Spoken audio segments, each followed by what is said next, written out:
Your words are either building your empire or burning it to the ground. There is no in-between. We spend our whole lives learning what to say. But what if the real secret to powerful communication is learning what not to say? Are you committing these 7 deadly sins without even realizing it? You talk, but people pull away. Your influence is weak. Your relationships are shallow. You don't realize it, but your own words are poisoning your communication skills from the inside out. In the next 12 minutes, we're going on a detoxification journey. We will identify and eliminate the 7 habits that are destroying your influence and replace them with a foundation for powerful communication skills. If you're brave enough to look in the mirror, stay right here. Sin number 1, gossip. This is the silent killer of trust. I once participated in office gossip about a coworker. A few weeks later, I had to work directly with that person on a critical project. The guilt and awkwardness were crushing.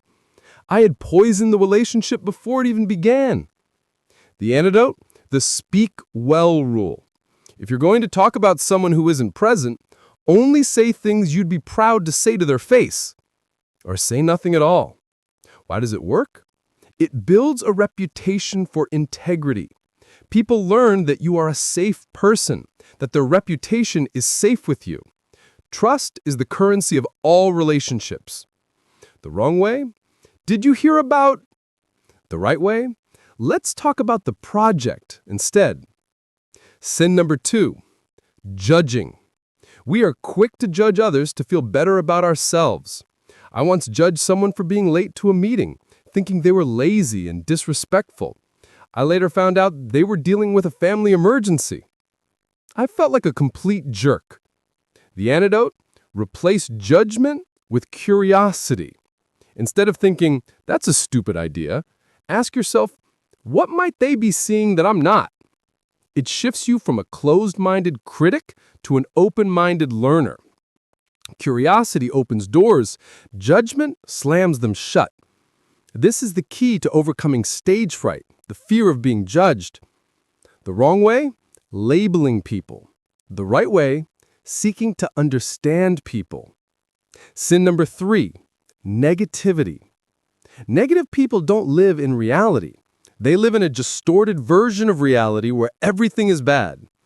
I was once on a team project where I was the devil's advocate for every idea.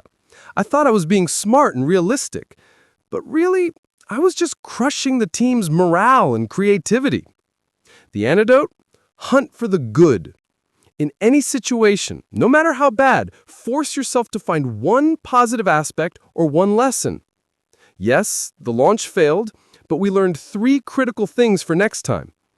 It's not blind optimism, it's intentional resilience. The wrong way? Pointing out what's wrong. The right way? Searching for what can be learned. Okay, we're in the thick of it now. I want total honesty. If you've committed at least one of these first 4 sins in the last week, hit that like button. We're all human. Let's own it together. Sin number 5, excuses. This is the act of blame shifting. I once missed a deadline and immediately blamed a slow computer and a vague email from another department. My boss saw right through it. I lost credibility by not owning my mistake. The antidote? Total ownership. Start your response with the words, I am responsible. I am responsible for missing the deadline. Here is how I'm going to fix it. It instantly stops the blame game and signals maturity and power. Successful people own their failures. Unsuccessful people outsource them. The wrong way? It wasn't my fault. The right way? Here's how I will make it right. Sin number 6, exaggeration. This includes the little white lies. It devalues your words like inflation devalues currency. I once told a friend about a crazy weekend, exaggerating all the details to sound more exciting. Later, another friend who was actually there told the real, more mundane story. I looked foolish and untrustworthy. The antidote? Speak the truth plainly. If you sold 10 widgets, say you sold 10, not almost 20. Your power doesn't come from inflating the truth. It comes from your reputation for being the truth. The wrong way? Embellishing to impress. The right way? Letting the facts speak for themselves. And sin number 7, dogmatism. This is the dangerous confusion of opinion with fact. I once got into a pointless argument about the best way to do something. I presented my opinion as if it were the only one truth. I didn't persuade anyone. I just alienated them. This is a fatal mistake in presentation skills. The antidote? The opinion frame. Prefix your opinion-based statements with phrases like, in my experience, my sense is that, my perspective is. It opens a dialogue instead of shutting one down. The wrong way? The fact is. The right way? My truth is. This is your communication detox plan. You will starve the gossip. You will replace judgment with curiosity. You will hunt for the positive. You will trade complaining for gratitude. You will own your outcomes. You will speak the truth. And you will separate fact from opinion. This is the hard path to elite communication skills. Your challenge, a complaint fast. For the next 24 hours, you are not allowed to complain about anything. Not the traffic, not the weather, not your boss. Every time you catch yourself about to complain, you have to stop and state one thing you're grateful for instead. This will be harder than you think.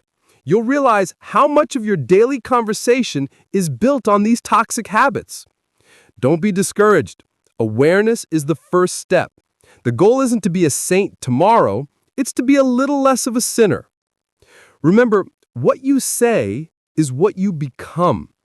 By eliminating these 7 deadly sins, you're not just changing how you talk, you're changing who you are.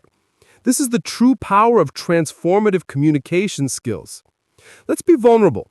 In the comments below, which of these 7 sins is the one you struggle with the most? If you're ready to build a life based on powerful and positive communication, subscribe and hit that bell. You found your tribe.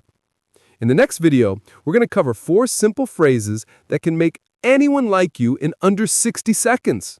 It's pure psychology. Stay sharp and stay ambitious.